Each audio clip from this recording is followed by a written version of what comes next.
কিন্তু ইসরায়েলের ভৌগোলিক অবস্থান যদি আমরা দেখি, চারপাশে মুসলিম দেশগুলি আমরা ঘিরে রেখেছি।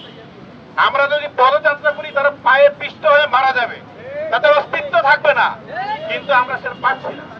আমাদের আরব দেশগুলি হচ্ছে তাদের ব্যবসা টিকে রাখার জন্য, তাদের স্বার্থের জন্য আমাদের ভাইরা যেখানে রক্তাক্ত হচ্ছে, আমাদের বোনেরা যেখানে নিপীড়িত হচ্ছে, আমাদের মায়েরা যেখানে ক্ষুধার তাড়নায় মারা যাচ্ছে, তাদের সন্তানদের চোখের সামনে মারা যাচ্ছে, সেই জায়গায় আমরা কিছু করতে পারছি না। শুধুমাত্র আমাদের এই মুসলিম জাতিগত ঐক্য নেই বলে ট্রাম্পের মতো একটা বুড়ো ভাম সে গোটা বিশ্বে যুদ্ধ লাগাচ্ছে আর যুদ্ধবিরতির নামে সে হচ্ছে তামাশা করছে, আর পাশাপাশি সে নোবেল যাচ্ছে।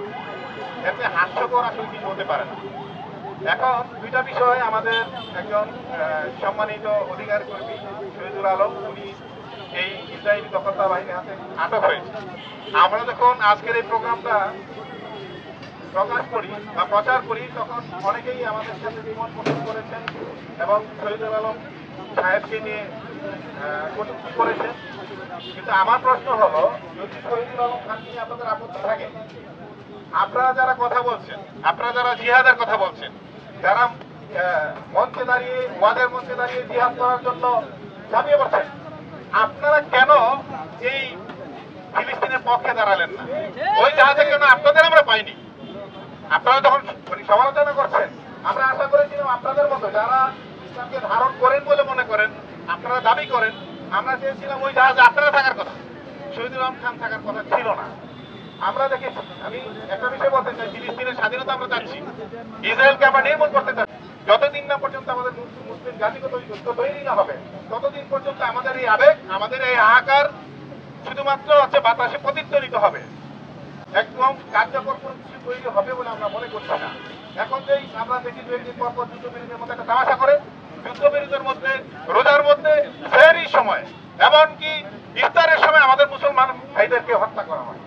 এইগুলো নিয়ে বিশ্ব মানবতা কোনো কথা বলে না, এগুলো নিয়ে জাতিসংঘ কোনো কথা বলে না। জাতিসংঘের মধ্যে একটা অকার্যকর সংগঠন পৃথিবীতে স্প্রে করে শুধুমাত্র তাদের বিয়েকে বৈধতা দেওয়ার জন্য। তাদেরকে দেখবেন আপনি সমকামীদের জন্য, সমকামীদের অধিকার আদায়ের জন্য তারা দাঁড়ায় যাবে, একজন চোরের হাত কেটে দেওয়া হলে তারা দাঁড়ায় যাবে।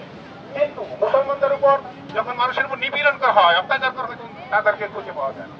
এখন আমাদের বিষয় হচ্ছে, এই মুসলিমকে রক্ষা করার দায়িত্ব হচ্ছে মুসলিমের। আমরা ট্রাম্পের কাছে পাবো না, নেতানিয়াহুর মতো জানোয়ারের কাছে আমরা কখনোই ফিলিস্তিনের মুক্তি দাবি করতে পারি না। সুতরাং আমাদের ঐক্যবদ্ধ হইতে হবে। আমরা দেখেছি আমাদের এই ভারতীয় উপমহাদেশে আমাদের এই ইসলামী শিক্ষার নামে যে শিক্ষা ব্যবস্থাগুলি রেখেছেন, আমার যেটা মনে হয় তারা হচ্ছে সাধারণ শিক্ষা অথবা বিজ্ঞান এবং হচ্ছে আধুনিক শিক্ষায় শিক্ষিত হতে অনাগ্রহী। আমি দেখেছি আমাদের সন্তানদেরকে যখনকে আমরা মাদ্রাসায় পড়তে দেই কোরআন শিক্ষার জন্য, ধর্ম শিক্ষার জন্য, তাদের যে ভিক্ষাবৃত্তির জন্য নামায় দেওয়া হয়, তারা রাস্তায় দাঁড়ায় আছে হাত পেতে চাঁদা তুলে বড় বড় মাওলানা এসে কয়েক লাখ টাকা নিয়ে হেলিকপ্টার দিয়ে এসে ওয়াজ করে বসে বসে হযরত মুহাম্মদ সাল্লাল্লাহু আলাইহি ওয়াসাল্লামের এই যে কষ্টের জীবন, মানুষের জন্য, ধর্মের জন্য, মানবতার জন্য যিনি কষ্ট করেছেন, কেঁদে কেঁদে তারা ওয়াজ করে, কিন্তু তারা হচ্ছে বসে বসে ডাইনিং টেবিলে বিশাল খাবারের বসায় দেয়। তাইলে আপনি যদি নিজে সেটা ধারণ না করেন, ওন না করেন, আপনি সেইটা কখনোই পাবেন না। এখন ইসরায়েলকে আমরা সরাসরি গিয়ে পায়ে হেঁটে গিয়ে দমন করতে পারবো না। তাদেরকে যদি আমরা নির্মূল করতে চাই, তাদের চেয়ে বেশি শক্তিশালী আমাদের হতে হবে। আধুনিক অস্ত্রে বলেন, চাই বলেন, আমাদের ইসলামে কি ছিল? আমাদের অধিকার আদায় করার জন্য ইসলাম যুদ্ধ ছিল না, যুদ্ধ ছিল। আমরা ধীরে ধীরে কি করছি, আমাদের নিজেদেরকে এত সংকুচিত করে ফেলেছি, আমরা জ্ঞান বিজ্ঞানে পিছিয়ে পড়েছি। এই জন্য আমাদের ইসরায়েলের মতো কয়েকজন মানুষ সেখানে আছে, ইহুদি কতজন আছে, কত ছোট একটা রাষ্ট্র আমাদেরকে গোটা বিশ্ব নিয়ন্ত্রণ করছে। আমরা এতগুলি মুসলমান, আমরা কিছু করতে পারছি না। সুতরাং আমাদের মুসলমানদেরকে ঐক্যবদ্ধ হওয়া ছাড়া কোনোভাবেই আমাদের আজকে ফিলিস্তিন, কালকে সিরিয়া, হ্যাঁ, পরশুদিন ইরানের উপর হামলা হয়েছে, আপনারা দেখেছেন, কিন্তু ইরান নিজেদেরকে সংগঠিত করেছে। আমাদেরকে সেটা করতে হবে।